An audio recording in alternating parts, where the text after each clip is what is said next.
नमस्कार मैत्रिणींनो, आपल्या चॅनल स्वाद संवाद मध्ये मी वैशाली तुमचं स्वागत करते। कशा आहात तुम्ही? मस्त ना? मस्तच राहा। आज मी तुम्हाला काही रेसिपी दाखवणार नाही, एक प्रभावी असे महालक्ष्मीचे व्रत आहे ते दाखवत आहे। हे व्रत आपण श्रावणातील कोणत्याही शुक्रवारी करायचं आहे। हे व्रत मी 12-13 वर्षापासून करते आहे। मला तर खूप छान परिणाम या व्रताने दिसत आहे। या व्रतामुळे आपल्या घरात सुख समृद्धी, रोगमुक्ती, लक्ष्मी प्राप्ती, धनधान्याची बरकत होते। बघा मैत्रिणींनो, बऱ्याच ठिकाणी कमाई चांगली आहे, पण येण्यापूर्वीच कुठे खर्च करायचा पैसा याची लिस्ट तयार असते, म्हणजेच धनधान्याची बरकत राहत नाही। त्यासाठी हे खूप प्रभावी असे व्रत आहे। मला वाटलं तुमच्या बरोबर मी शेअर करावे, म्हणून मी तुम्हाला हे व्रत दाखवत आहे, एकदम विधियुक्त। मैत्रिणींनो, हे व्रत 3 दिवसाचे असते। श्रावणातल्या कोणत्याही शुक्रवारी तुम्ही हे व्रत सुरू करू शकतात। व्रत सुरू करण्याच्या दिवशी ब्रह्ममुहूर्तावर लवकर उठायचं। आजकाल ब्रह्ममुहूर्तावर कोणी उठत नाही, 5-6 वाजता उठलं तरी चालेल, काही हरकत नाही। या दिवशी सकाळी लवकर उठल्यावर छान सडा, रांगोळी, उंबऱ्याला हळदीचे लेपन करून घ्यायचे आणि दाराच्या पुढे एक दिवाही लावायचा। या व्रतासाठी तुम्हाला महालक्ष्मीची मूर्ती किंवा जर मूर्ती नसेल तर कॉईनही चालेल, एक कमळगड्ड्याची माळ लागणार आणि महालक्ष्मी गणेश सिद्धी यंत्र हे लागणार आहे। हे तुमच्याकडे अवश्य पाहिजे आहे। हे व्रत तुम्हाला पूजा भांडारात भेटूनच जाईल।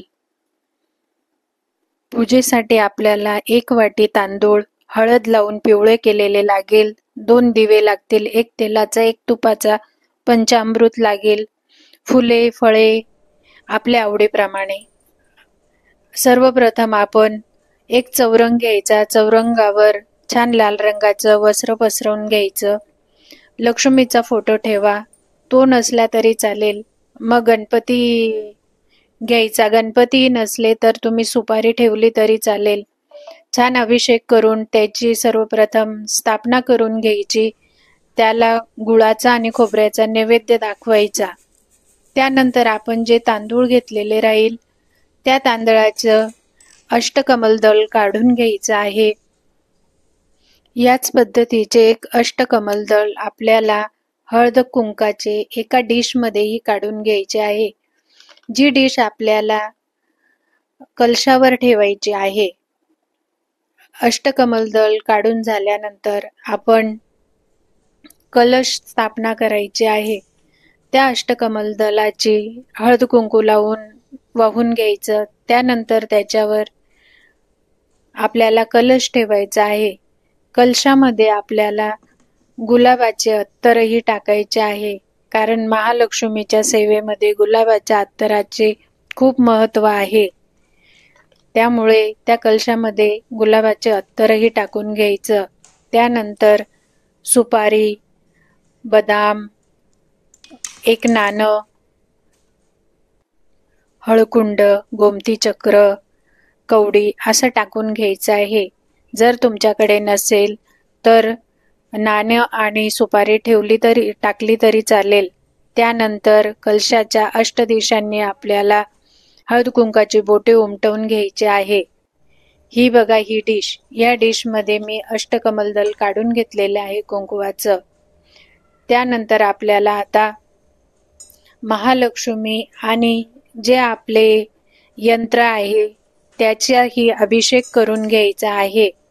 अभिषेक करून झाल्यानंतर आपल्याला त्याची स्थापना त्या डिश मध्ये आपल्याला त्याची स्थापना करून घ्यायची आहे। मैत्रिणींनो, खूप साधी आणि सिंपल अशी महालक्ष्मीची आपल्याला फक्त सेवा करायची आहे। त्याच्यामुळे मी तर सांगते सगळ्याच मैत्रिणींनी हे करा, खूप प्रभावी आहे, नक्की करा।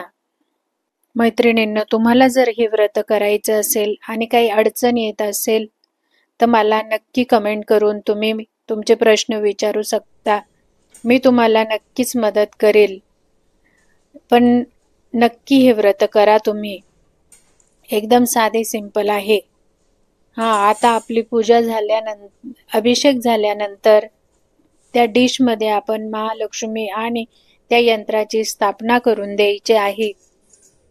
यंत्राची स्थापना करून झाल्यानंतर गुलाबाचे अत्तर त्यावर शिंपडून द्यायचे. हळदी कुंकू वाहायची. हळदी कुंकू अक्षदा वाहायच्या. त्यानंतर आपल्याला लाल रंगाचे फूल वाहायचे आणि नैवेद्य दाखवायचा. नैवेद्यासाठी दुधाचा पदार्थ कोणताही ठेवा तुम्ही. खीर ठेवा, पेढे ठेवा, कलाकंद ठेवा. महालक्ष्मीला दुधाचे पदार्थ खूप आवडतात म्हणून दुधाचे पदार्थ ठेवायचे आणि फळं ठेवा. त्यानंतर आपल्याला ओम गण गणपतये नमः हा मंत्र एक माळ करायचा, कमलगड्ड्याच्या माळेवरच बर का. आणि ओम एम एम अक्षय लक्ष्मी एम एम नमः हा मंत्र आपल्याला 5 माळी करायचा. अशी ही सेवा आहे. हे दोघं मंत्र फक्त आपल्याला 3 दिवस म्हणायचे आहे. ते पण सकाळी म्हणायचे, संध्याकाळी फक्त आरती करायची. तिसऱ्या दिवशी पूजा झाल्यानंतर आपण पूजा उचलून घेतली तरी चालेल. गणपती बाप्पा जागच्या जागी ठेवून द्यायचा, लक्ष्मीची मूर्ती जागेवर ठेवून द्यायची. ते यंत्र ही आपल्या मंदिरातच ठेवायची आणि कमळगट्ट्याची माळही तुम्ही जागच्या जागी ठेवून द्या.